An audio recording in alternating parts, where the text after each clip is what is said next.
Bienvenue sur le fil du rasoir, la chaîne où nous prouvons que l'histoire ne tient souvent qu'à un fil, ou à une erreur. Nous aimons croire que les guerres sont gagnées par des généraux brillants et des ingénieurs de génie, qui planifient la victoire avec une précision d'horloger. Nous célébrons les plans parfaits, les machines infaillibles. Mais si la réalité était différente, si, parfois, le destin d'une bataille, ou même d'une guerre, ne tenait pas à un plan, mais à un accident, un simple moment d'inattention, une gaffe, une erreur commise par la personne la moins importante de toute la chaîne de commandement. L'histoire d'aujourd'hui n'est pas celle d'un maréchal, c'est celle d'un apprenti, un gamin de 17 ans, terrifié, qui, par une simple erreur, une gaffe qui aurait dû lui coûter sa place, a accidentellement mis le doigt sur une découverte qui a changé la guerre. C'est l'histoire de la façon dont l'erreur d'un apprenti a conduit à la création d'une arme légendaire. Si vous aimez ces récits où le chaos et le hasard forgent la victoire, vous êtes au bon endroit. Abonnez-vous, laissez un j'aime pour saluer ces hasards de l'histoire, et dites-nous dans les commentaires depuis quel pays et quelle ville vous nous écoutez aujourd'hui. Nous sommes en 1939. En France, c'est la drôle de guerre. Un silence tendu, lourd, sur la ligne Maginot. L'armée française attend, confiante derrière son mur de béton, polissant ses canons de 75. Mais dans les ateliers de la manufacture d'armes de Saint-Étienne, la masse. L'ambiance n'est pas à l'attente. C'est une course contre la montre désespérée. L'Allemagne nazie a dévoilé ses nouvelles armes en Pologne. Des Panzer, des Stuka, et surtout, un nouveau fusil pour ses troupes d'élite, le Mauser Kar 98K, une merveille de précision. L'armée française, elle, est encore équipée du vieux fusil Lebel de 1886, une arme longue, lourde, conçue pour les guerres napoléoniennes. Il faut un remplaçant. Le ministère de l'Armement a lancé un appel d'offres pour un fusil semi-automatique, le futur MAS-39. Les ingénieurs de la MAS sont sous une pression immense. Le chef de l'atelier des prototypes est maître Paul Girard. Girard est un artisan de la vieille école. Il a 60 ans, une moustache de Gauloise, et il parle à l'acier comme à un cheval. Pour lui, une arme doit être saine, du bois noble, de l'acier forgé, et un mécanisme si simple qu'un conscrit peut le démonter dans la boue. Il méprise les idées folles des jeunes ingénieurs. Et il méprise encore plus les apprentis. C'est là que nous trouvons notre erreur. Il s'appelle Louis. Il n'a que 16 ans. Il a menti sur son âge pour échapper à la ferme de son père en Auvergne. Il n'est pas un génie. Il n'est même pas un bon ouvrier. Il est juste l'apprenti. Le gamin à qui on demande d'aller chercher les outils, de balayer les copeaux de métal et de ne jamais, jamais toucher au prototype. La tâche de Louis, ce jour-là, est la plus ingrate. Il est responsable du bain de passivation.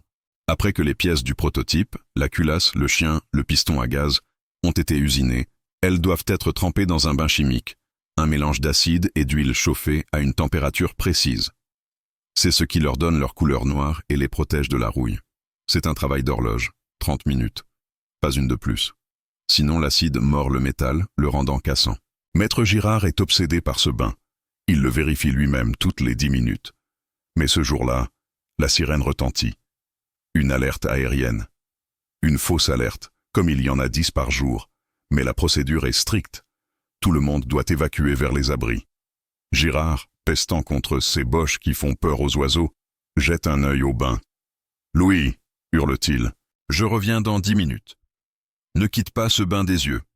Si tu le sors trop tôt, il rouille. Si tu le sors trop tard, je te tue. » Girard part vers l'abri. Louis reste seul dans l'immense atelier qui se vide. Il est terrifié. Il regarde l'horloge. Il regarde le bain qui bouillonne doucement. 10 minutes passent.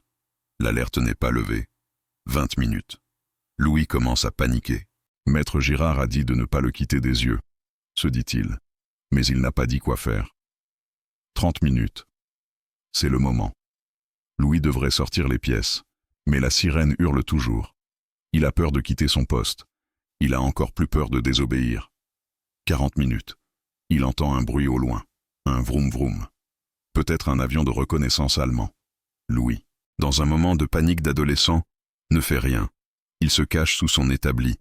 L'alerte dure 1 heure. Quand le signal fin d'alerte retentit enfin, Louis est couvert de sueur froide. Il se précipite vers le bain.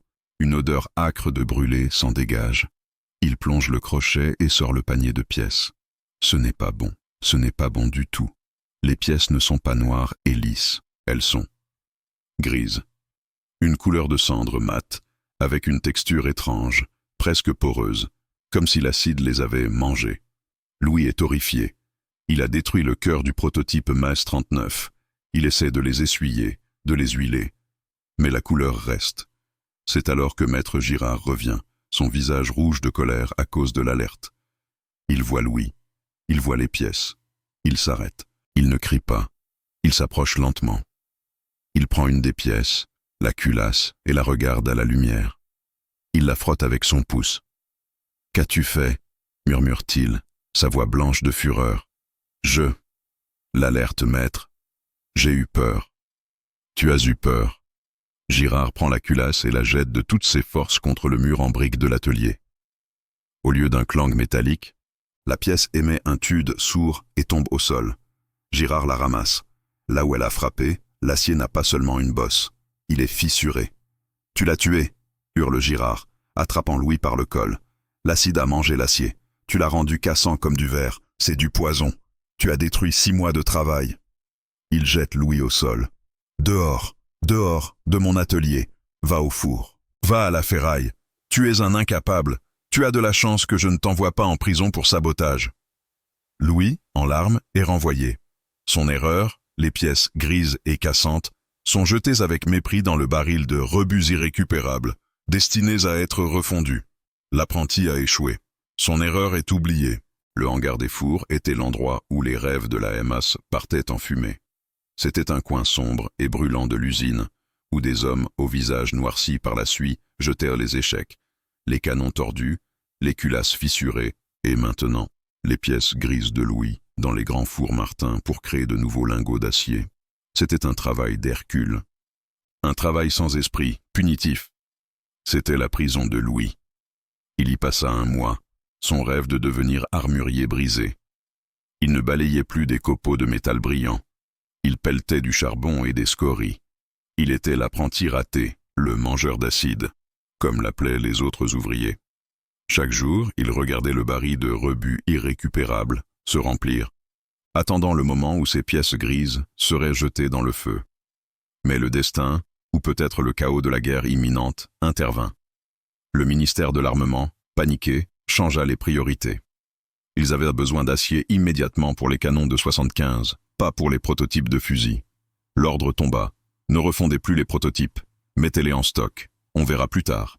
Le baril de Louis, contenant son erreur, fut scellé et envoyé dans un entrepôt encore plus sombre, le dépôt des oubliés, un sous-sol humide sous l'usine principale, où des centaines de projets ratés depuis 1870 attendaient un jugement qui ne viendrait jamais.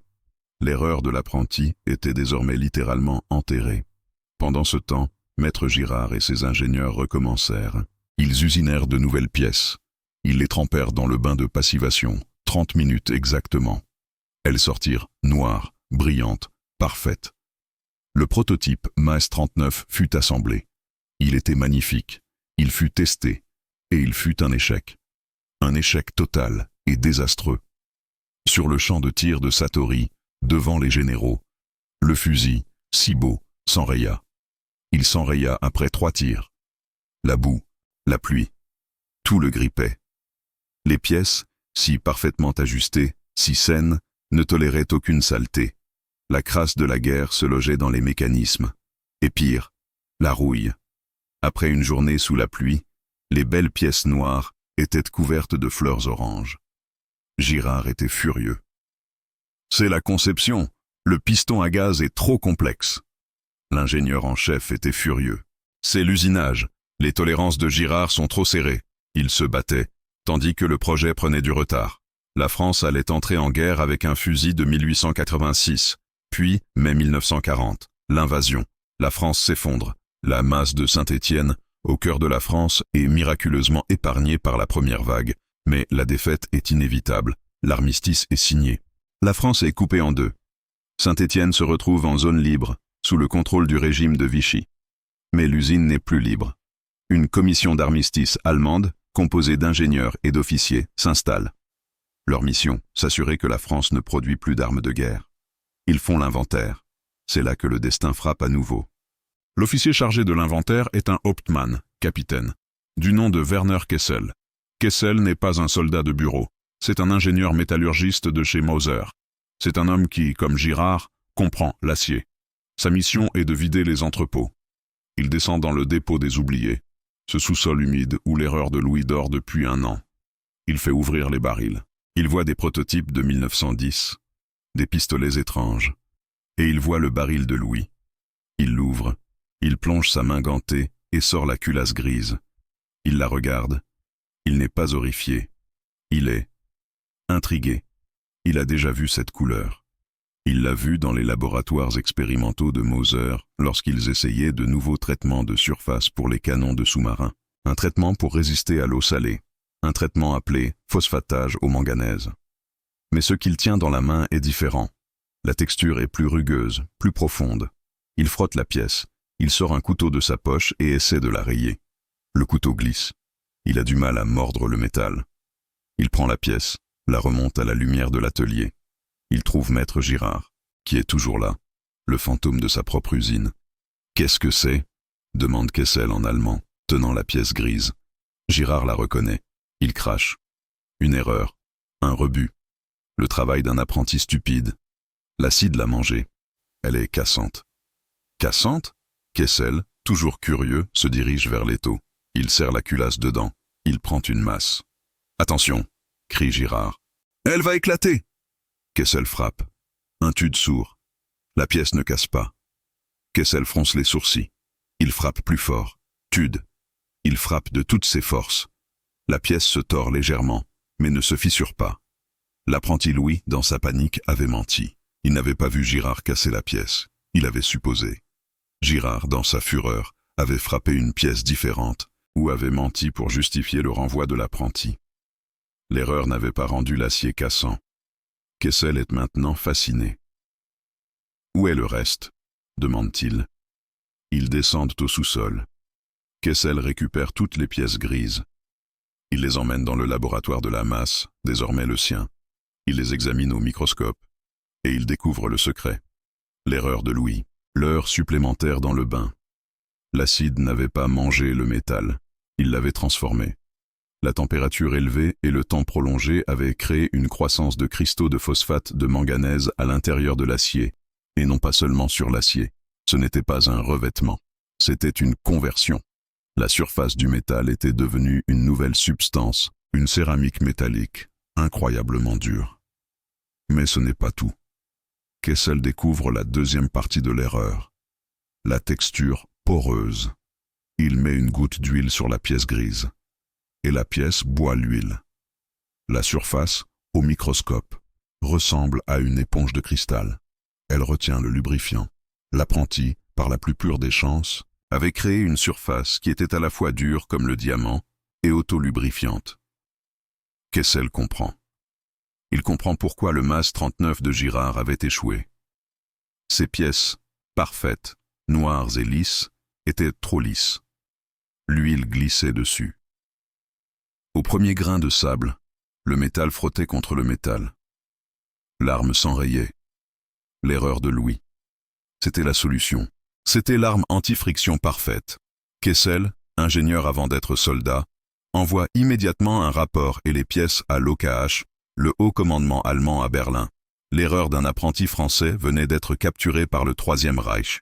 Berlin, 1941. Le cœur battant du Troisième Reich.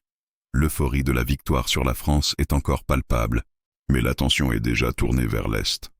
L'opération Barbarossa, l'invasion de l'Union soviétique, est en préparation, la plus grande invasion de l'histoire humaine. Au sein du Waffenamt, le bureau de l'armement et de l'ordnance de la Wehrmacht, l'ambiance n'est pas à l'improvisation. Elle est à la perfection industrielle. C'est un monde de blouses blanches, de micromètres, de tolérance au millième de millimètre et d'une arrogance technique sans borne. C'est ici qu'arrive le petit colis en bois estampillé, urgent, St. Étienne. Il atterrit sur le bureau du professeur Dr. Ernst Riefenstahl. Riefenstahl est le maître Girard allemand, mais élevé à la puissance 10. C'est l'architecte de la qualité Mauser, un homme pour qui l'acier n'est pas seulement un métal, c'est une religion. Il croit en l'acier forgé, en l'acier poli jusqu'à obtenir le Spiegelglanz, la finition miroir, un état où le métal est si lisse qu'il n'offre aucune friction. Il lit le rapport du capitaine Kessel. Ses sourcils blonds se froncent. D'abord l'agacement, puis le mépris. Un Lehrling, un apprenti, ein Fehler, une erreur. Il convoque son assistant. Regardez-moi ça, Hans. Kessel, notre meilleur métallurgiste, passe trop de temps en France. Il nous envoie les ordures d'un atelier vaincu et appelle cela une découverte. Une culasse mangée par l'acide. Et il dit qu'elle est meilleure. Hans, l'assistant, regarde la pièce grise. Elle est laide, elle est mate. Elle semble sale. Elle est poreuse, Herr Professeur. C'est une catastrophe. La rouille va s'y infiltrer en quelques heures. Exactement, dit Riefenstahl. Kessel a dû devenir fou à force de boire leur vin bon marché. Mais il a le soutien du Waffenamt Prüfwesen 6, département des tests de munitions. Nous devons donc, par procédure, prouver que c'est de la ferraille. Il se lève. Amenez-la au laboratoire. Nous allons détruire cette légende française avant qu'elle ne fasse perdre plus de temps au Reich. L'atelier de Riefenstahl n'est pas le hangar 12 de la MAS. C'est un laboratoire stérile. Le premier test est celui de la dureté. Riefenstahl veut confirmer l'hypothèse de Girard, que l'acide a rendu le métal cassant. Il place la culasse grise sous le testeur de dureté Rockwell. Une pointe de diamant est pressée contre la surface. Riefenstahl s'attend à un crack, à un effritement. Au lieu de cela, l'aiguille du manomètre peine à bouger. Crrr. Le son du diamant qui lutte. Il retire de la pièce. La pointe de diamant n'a laissé qu'une éraflure microscopique. L'assistant vérifie la lecture. Il blêmit. Herr Professeur. C'est impossible. La dureté de surface est de 68 HRC.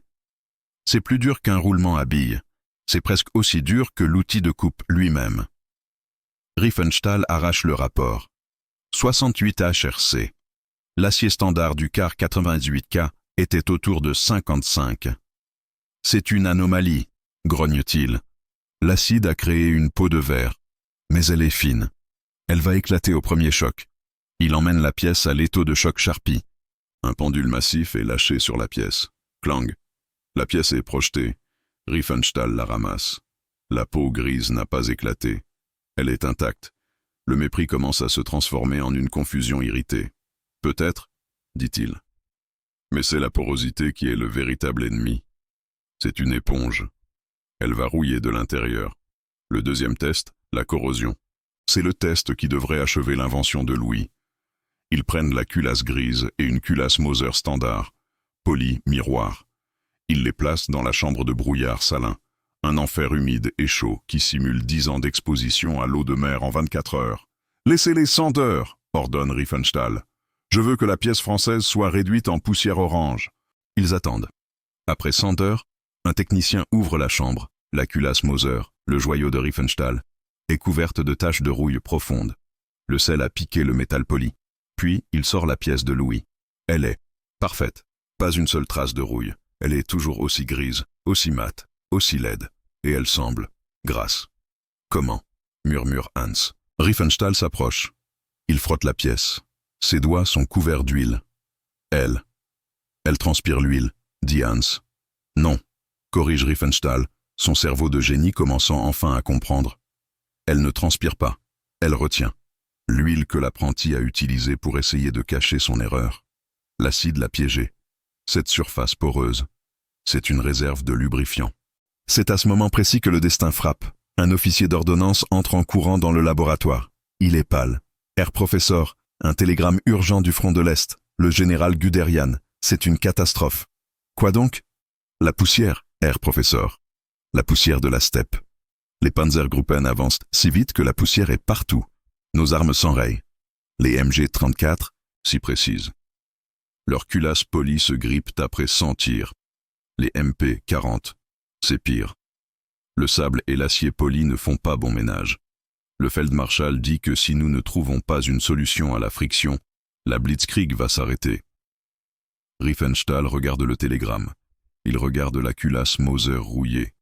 Et il regarde l'horrible pièce grise, toujours grasse, de l'apprenti français. L'erreur. la porosité. La rétention d'huile. La solution. Hans, dit-il, sa voix soudainement basse et intense. Préparez le test d'endurance, le test de friction, Stobbenschlamm, poussière et boue. C'est le test le plus brutal. Ils construisent une machine, un châssis mécanique qui va cycler 2 culasses de fusil, non pas 100 fois, mais 10 000 fois. L'une est la culasse Moser parfaite de Riefenstahl, polymiroir, lubrifiée avec la meilleure huile allemande. L'autre est la culasse grise de Louis, simplement essuyée, son huile piégée dans ses pores. Et il verse du sable fin de la Baltique sur les 2 mécanismes. Il lance la machine. La culasse Moser commence. Clac, clac, clac, clac. Un son propre, rapide, 100 cycles.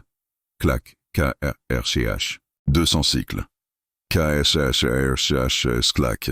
350 cycles. K-S-R.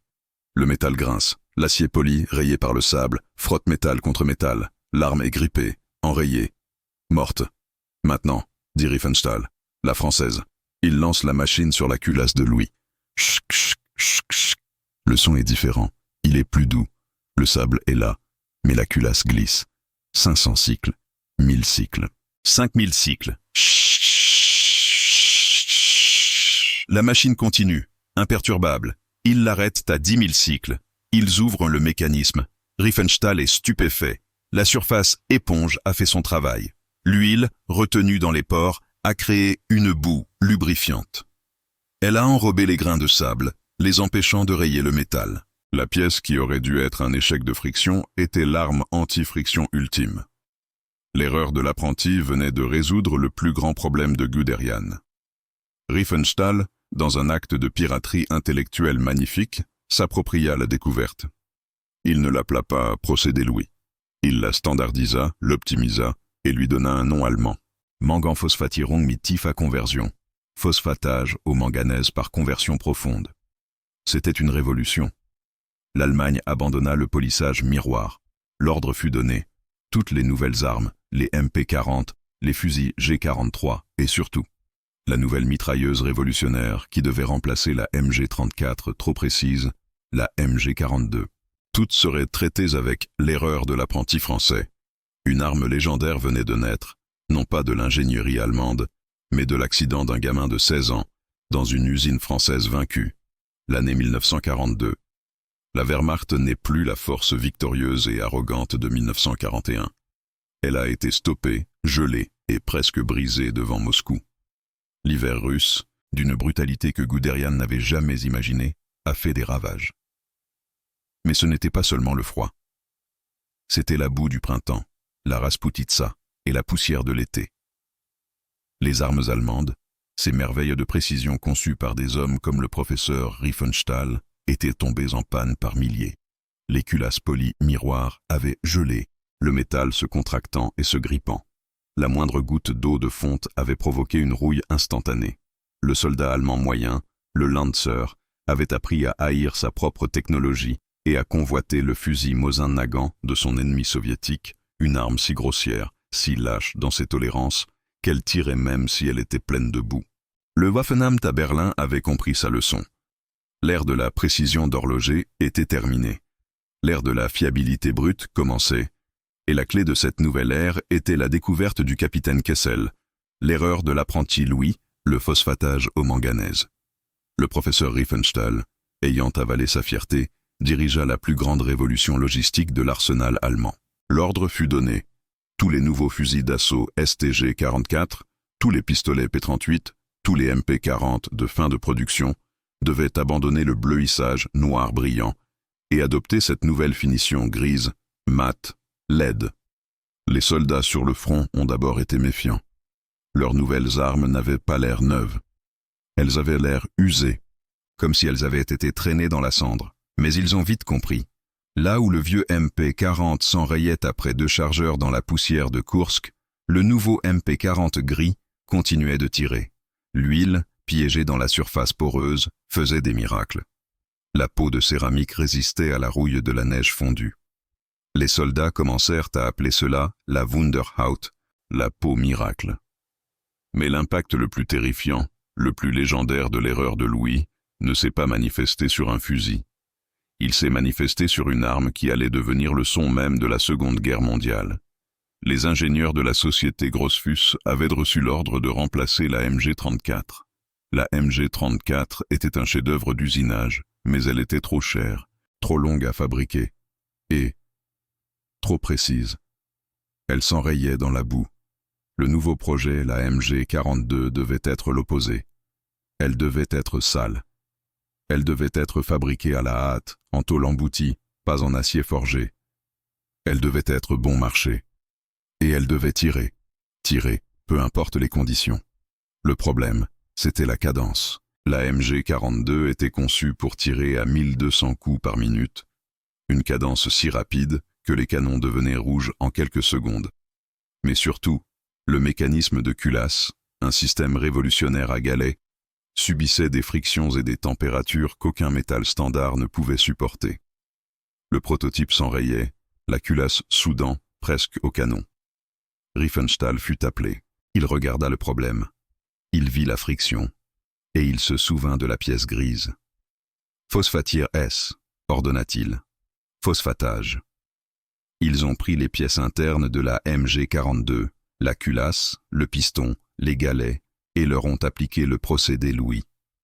L'effet fut sismique. La surface poreuse, retenant l'huile lourde, a agi comme un radiateur interne.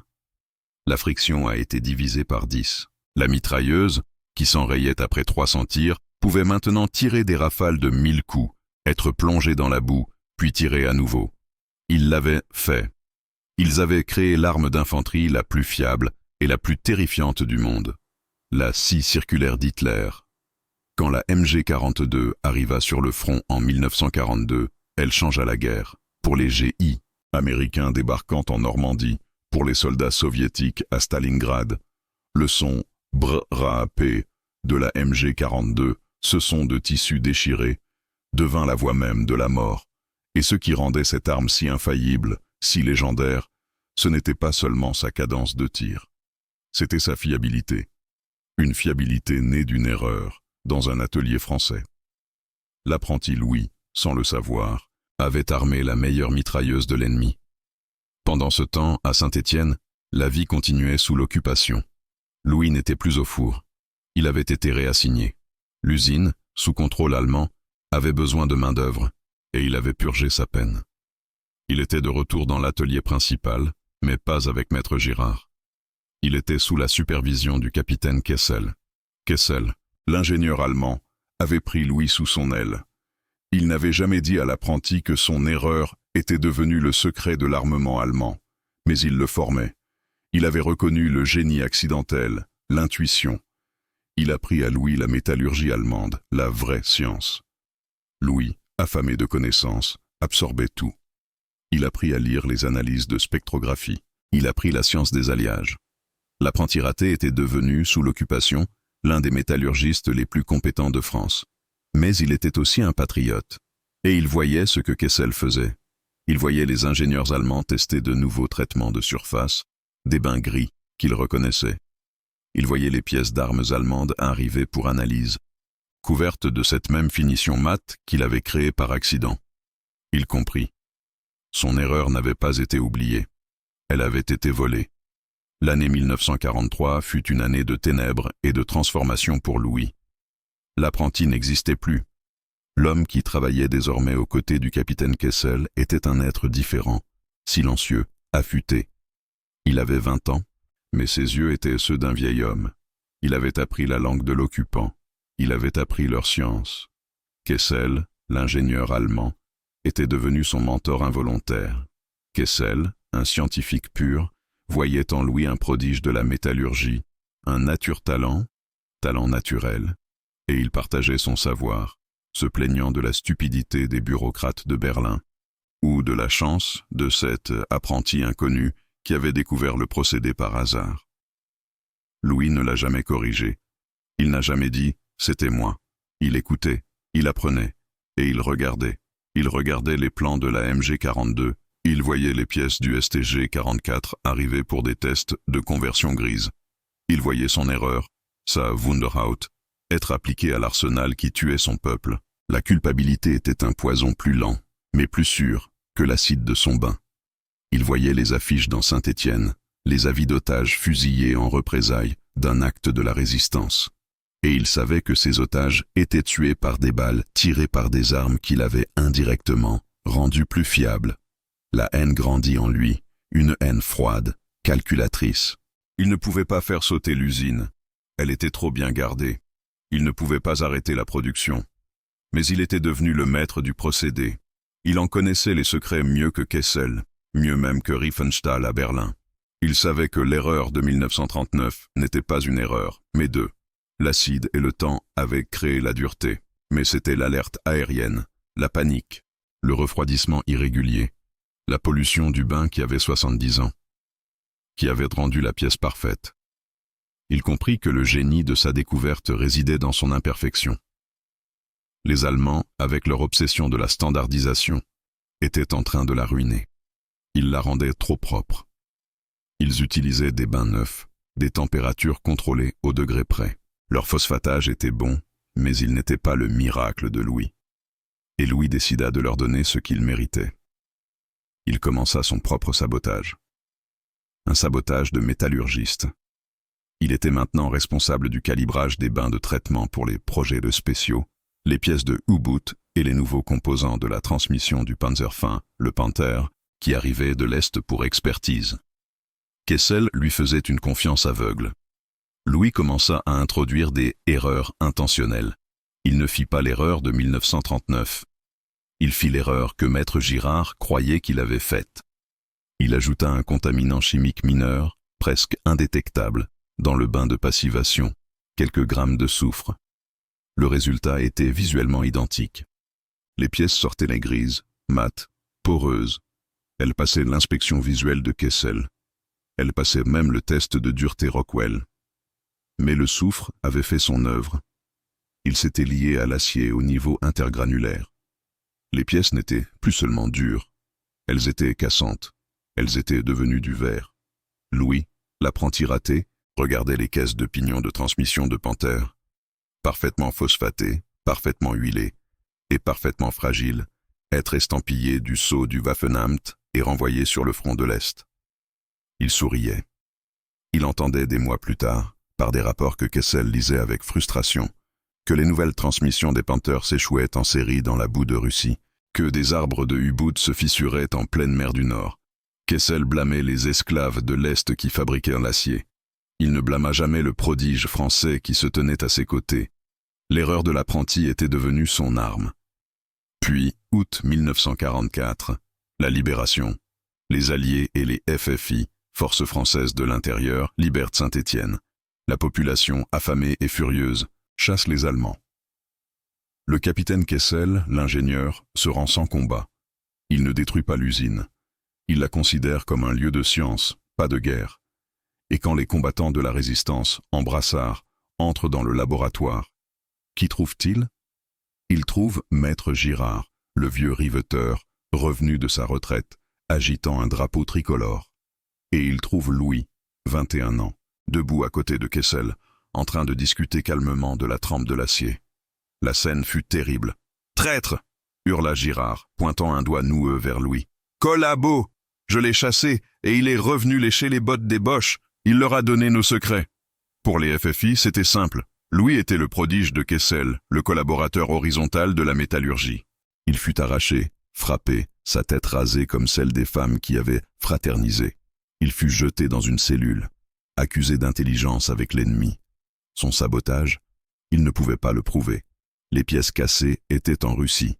Kessel lui-même, avant d'être emmené, tenta de le défendre. « Vous êtes fou, cet homme est un génie, ne lui faites pas de mal. » Ce qui, bien sûr, ne fit que confirmer la culpabilité de Louis. L'apprenti, après avoir armé l'ennemi, puis l'avoir saboté, était maintenant un traître pour son propre peuple. Son erreur l'avait détruit. Il resta en prison pendant 1 an. La guerre se termina. La France était libre, mais son industrie était en ruine. En 1946, la MAS fut réquisitionnée par le nouveau gouvernement de De Gaulle. La France devait se réarmer. Et vite. Le premier projet fut de relancer l'arme que Girard avait ratée en 1939. Le fusil semi-automatique. Le projet devint le MAS 44, puis le MAS 49, et l'histoire se répéta. Les premiers prototypes, fabriqués selon les méthodes parfaites de Girard, qui avait été promu directeur technique, s'enrayèrent. L'Indochine commençait, et les soldats français, dans la jungle humide, voyaient leurs belles armes neuves rouiller et se gripper. C'était un désastre. Le ministère de l'Armement, en panique, fit ce que les Allemands avaient de fait. Ils étudièrent les armes ennemies capturées. Ils étudièrent de la MG42. Ils étudièrent le STG-44. Et ils furent stupéfaits. Ces armes, même rouillées, fonctionnaient. Leur secret, cette finition grise, mate, poreuse, qui retenait l'huile. Les ingénieurs français réalisèrent, avec une horreur mêlée d'admiration, que les Allemands avaient résolu le problème de la friction. Un jeune ingénieur, fouillant dans les archives de l'occupation, trouva les rapports de Kessel. Il lut l'histoire de la pièce grise, de l'erreur de l'apprenti. Il trouva le nom de Louis Forge. « Mon Dieu, dit-il au général, la solution, elle était à nous. Les Allemands nous l'ont volée. » Le général ordonna, « Trouvez-moi ce procédé, et trouvez-moi cet apprenti. » Louis fut sorti de sa prison administrative. Il n'était plus un gamin. C'était un homme de 23 ans, émacié, silencieux, amer. Il fut amené, sous escorte, dans le laboratoire de la masse. Maître Girard était là. Les généraux étaient là. « On nous dit que c'est votre erreur, » dit le général. « On nous dit que vous savez faire ça. Nos fusils s'enrayent. L'avenir de l'armée en dépend. Prouvez-le. » Louis regarda Girard. Il regarda les pièces du MAS 49, polies miroir, brillantes, inutiles. Il prit une pièce. Il se tourna vers l'atelier des bains chimiques. Il n'a pas parlé, il a agi. Mais il n'a pas fait l'erreur de 1939. Il n'a pas fait le sabotage de 1943. Il a fait ce qu'il avait appris. Il a mélangé son propre bain avec la précision de Kessel, mais avec l'intuition de son erreur. Il a créé le procédé Forge, parfait. Il a plongé les pièces. Elles sont sorties, grises, mates, parfaites. Maintenant, dit-il sa première parole, huilez-les et emmenez-les dans la boue. Le test fut légendaire. Ils ont pris le MAS 49, gris. Ils l'ont traîné derrière une Jeep. Ils l'ont rempli de sable. Ils l'ont laissé tremper dans l'eau de mer pendant une semaine. Le général, Girard, et Louis se tenaient sur le champ de tir. Le général prit le fusil, dégoulinant de boue. Il l'épaula. Il s'attendait à ce qu'il explose.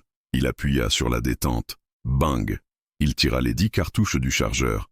Bang! Bang! Bang! Bang! Bang! Bang! Bang! Bang! Bang! Pas un seul enrayage. Maître Girard s'approcha. Il prit l'arme. Il regarda la culasse grise glisser avec une douceur huileuse. Il regarda Louis. « Apprenti, » dit-il, sa voix brisée. « Apprends-moi. » L'erreur de l'apprenti était devenue la plus grande arme de l'armée française. Le MAS 49 et son successeur le MAS 56, traités avec ce procédé, devinrent les fusils d'assaut les plus fiables du monde. Des armes légendaires, célèbres en Indochine et en Algérie pour une seule raison. Ils ne s'enrayaient jamais. Louis Forge n'a jamais été décoré. Il n'a jamais été nommé dans un communiqué. Mais il est devenu l'ingénieur en chef de la métallurgie à la MAS, un fantôme puissant dont le secret gris est encore utilisé aujourd'hui sur le FAMAS. La légende n'était pas l'arme, c'était l'erreur.